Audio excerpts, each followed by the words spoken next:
Hello everyone, I am Pramod from Indian English Speaking Class तैयारी।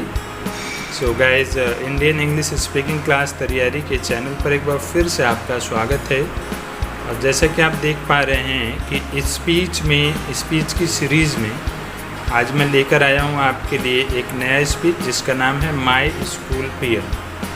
मेरे विद्यालय का जो चपरासी है उसके ऊपर एक स्पीच मैं आपको इंग्लिश में देना सिखाऊंगा। और ये इस सीरीज़ का डे 18 का वीडियो है। इसका मतलब इस सीरीज़ में मैंने ऑलरेडी 17 वीडियो डाला हुआ है। तो एक सीरीज़ है जिसमें आपको स्पीच कैसे बोला जाता है अलग अलग प्रकार के, वो सारी चीज़ें आपको इस सीरीज़ में मिलेगा इस चैनल पर, ठीक है। तो आइए, यहाँ पे हमने आपको अपने स्कूल के पियन, अपने स्कूल के चपरासी के बारे में हमने यहाँ पे एक लंबा सा पैराग्राफ लिखा है जिसे स्पीच कहते हैं। तो स्पीच को कैसे बोलते हैं, किस तरीके से आप उसे समझेंगे, यह मैं आपको इस वीडियो में आज बताने वाला हूँ, पूरा हिंदी सहित। और समझाऊंगा कि आपको स्टार्टिंग में शुरू करने के पहले क्या बोलते हैं स्पीच और लास्ट में क्या बोलते हैं, ठीक। तो जैसा कि आप पहले से जानते हैं, मैंने बताया है वीडियो में कि जब भी हम कोई स्पीच बोलते हैं तो या तो हम मंच पे बोलते हैं या तो कभी कभी अगर हम स्टूडेंट हैं तो अपनी क्लास में बोलते हैं, राइट। तो गाइज, एक चीज़ याद रखना कि कोई भी स्पीच दुनिया का आप बोलने जा रहे हैं तो आपको सबसे पहले तो उस स्पीच के बारे में हिंदी में बराबर आना चाहिए। अगर आप हिंदी भाषी क्षेत्रों से हैं तो, है ना। अगर आप किसी दूसरी भाषा को, आपकी नेटिव लैंग्वेज जैसे मान लो, तो आपको उस लैंग्वेज में उस स्पीच के बारे में पूरा आना चाहिए। उसी तरह से अगर आप अपने स्कूल के पियन, चपरासी के बारे में बोलने जा रहे हैं तो सबसे पहले तो आपको आपके स्कूल के पियन के बारे में हिंदी में एक लंबा सा स्पीच टाइप आपको आना चाहिए। मतलब नहीं स्पीच आता तो कम से कम आपके अंदर ऐसे क्वालिटी होना चाहिए कि आप उसके बारे में, उस चपरासी के बारे में कम से कम 5 से 10 मिनट कुछ भी हिंदी में बोल दें। तो जो आप हिंदी में बोलते हैं वही तो आपको इंग्लिश में बोलना है ना। और फिर आपके पास यदि स्पोकन आती है और आप कुछ जानते हैं तो इस तरह से आप आसानी से जो है स्पीच को बोल सकते हैं। बाकी कुछ तरीके होते हैं जिसको आप फॉलो करेंगे, आसानी से आप बोल लेंगे, ठीक। तो जब भी हम क्लास में स्टार्ट करते हैं तो हम क्या करते हैं भाई, सबसे पहले हम सभी लोगों को विश करते हैं टाइम के अकॉर्डिंग की। मान लो क्लास में बोल रहे हैं तो हम कहेंगे good morning to all of you, या फिर गुड मॉर्निंग स्टूडेंट्स। और उसके बाद में अपना इंट्रोडक्शन देंगे, my name is this, I student class this and I want to speak something about the peon या about my school's peon, right. ऐसे बोलेंगे। अगर आप स्टेज पर हैं और बहुत सारे लोग बैठे हैं, वहाँ पे अगर आप स्पीच बोलने जा रहे हैं तो वहाँ पे आपको सभी लोग जितने भी उपस्थित होते हैं उनको एक बार विश करना होता है, राइट। टाइम के हिसाब से आप उनको भी विश कर सकते हैं, है ना। तो इस तरह से आप चाहें तो उनको विश करेंगे इंग्लिश में और उसके बाद में आप अपना स्पीच स्टार्ट करते हैं। तो स्पीच क्या है, स्पीच जैसे मान लो यहाँ पे मैंने इंग्लिश में लिखा हुआ है तो ये मैंने एक स्पीच अपनी लैंग्वेज में लिखा है, मेरी खुद की भाषा है।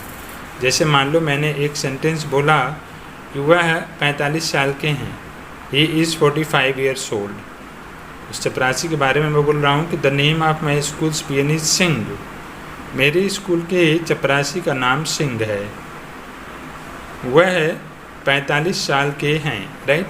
तो जो मैंने यहाँ पे बोला, मान लो कि वह 45 साल के हैं, आप कह सकते हैं कि मिस्टर सिंह 45 साल के हैं। तो आप यहाँ वह की जगह आप क्या लगाएंगे, मिस्टर सिंह लगाएंगे। मतलब मेरी लैंग्वेज जो है वो ये है और आपकी खुद की लैंग्वेज सिंह लगा कर आप बोल रहे हैं, बस इतना फ़र्क होता है, ठीक है ना। तो जो मैं यहाँ पे बता रहा हूँ इसको आप अपनी लैंग्वेज में चेंज कर लेना और उसके बाद में आप उस तरीके से बोलेंगे तो आसानी से आप बोल पाएंगे, ठीक। तो आगे की लाइनें की हिंदी में आपको सबकी बताना चाहूँगा। आप नोट करना चाहें पेन ले लीजिए, इसको नोट कर लीजिए और एक बार याद कर लीजिए। दोबारा जो है इसको अकेले में आप बोलने का प्रयास करिए, 100% आप बोल पाएंगे। एक बार 2 बार आप ट्राई करिए, 100% बोल लेंगे, ठीक है। तो अब नेक्स्ट और तीसरा लाइन है आपका, he can read and right Hindi. वह हिंदी को लिख भी सकते हैं और पढ़ भी सकते हैं। ही ऑलवेज पुट्स ऑन खाकी। वह हमेशा खाकी वर्दी या खाकी यूनिफॉर्म पहनते हैं during the school time, school के टाइम के समय, राइट। पैराग्राफ चेंज होता है और यहाँ पे हम बोलना शुरू करते हैं।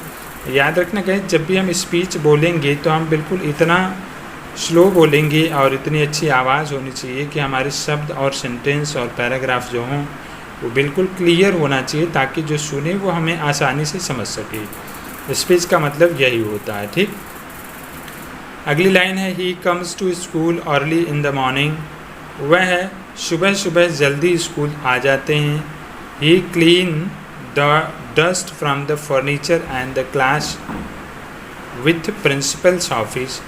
वह है जो हमारे स्कूल में फर्नीचर होता है उसको और साथ में क्लास को और इसके अलावा प्रिंसिपल के ऑफिस को सभी को एक साथ क्लीन करते हैं।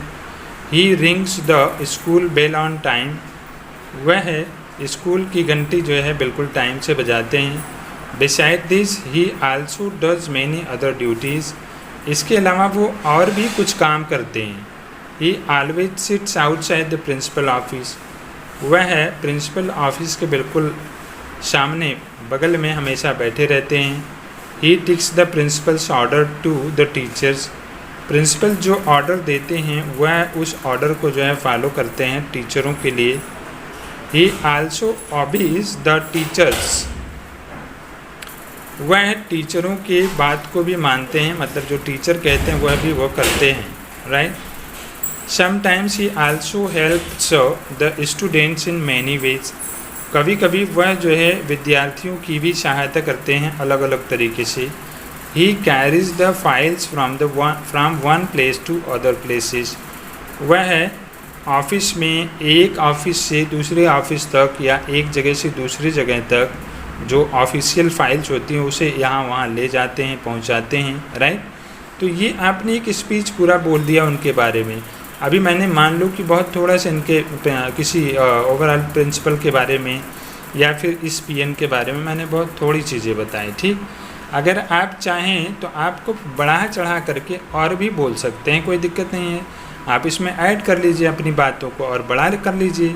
अगर आप चाहें तो इसे चेंज भी कर सकते हैं, अपने तरीके से बोल सकते हैं। भाई देखिए, स्पीच कोई भी हो, चाहे प्रिंसिपल के ऊपर हो, चाहे पीएन के ऊपर हो, चाहे आपके स्कूल के ही ऊपर क्यों न हो, बस आपकी जो सोच होनी चाहिए वो थोड़ा डिफरेंट होनी चाहिए, राइट। जैसे अब आगे हम जब लास्ट करते हैं तो लास्ट करने के पहले हम कुछ चीज़ें विशेष जो है उस पीएन के बारे में बताते हैं। जैसे अब यहाँ से हम स्टार्ट कर रहे हैं कि overall he is obedient and dutiful. कुल मिला जुला कर वह बड़े ही आभारी हैं, कहने का मतलब वो आज्ञाकारी हैं। जब भी उन्हें कोई काम कहा जाता है वो तुरंत करते हैं, अपनी ड्यूटी पूरी करते हैं। He is always busy. वह हमेशा व्यस्त रहते हैं। He has no bad habits. उनकी कोई बुरी आदतें नहीं हैं। He is always neat and clean. वह हमेशा साफ सुथरा रहते हैं। He is very hard working person and everyone like him. वह बड़े ही परिश्रमी हैं और स्कूल के सभी लोग उन्हें पसंद करते हैं। That's all, thank you. बस इतना ही, धन्यवाद। तो कहने का मतलब कहीं ना कहीं ये आपने ओवरऑल बताया कि ओवरऑल उनके अंदर क्या गुण हैं, क्या क्वालिटी है। तो इस तरह से गाइस आप चाहें तो आप और भी स्पीच को बड़ा कर सकते हैं, छोटा कर सकते हैं।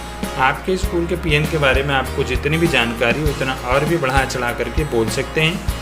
बस स्पीच में स्टार्टिंग में और लास्ट में क्या बोलना होता है वो अगर आपको एक बार याद हो गया तो आप कोई भी स्पीच आसानी से बोल सकते हैं। तो इन्हें आप याद करें और जहाँ जहाँ आपको लग रहा है कि मुझे ये चीज़ें अपने चपरासी के बारे में, स्कूल के चपरासी के बारे में कुछ नया बोलना है, तो उस लाइनों को आप वहाँ पे ऐड कर लीजिए। तो आज के वीडियो में बस इतना ही गाइस, मिलते हैं नए वीडियो में कुछ नई चीज़ों के साथ में, और तब तक के लिए thank you, have a nice day, bye bye.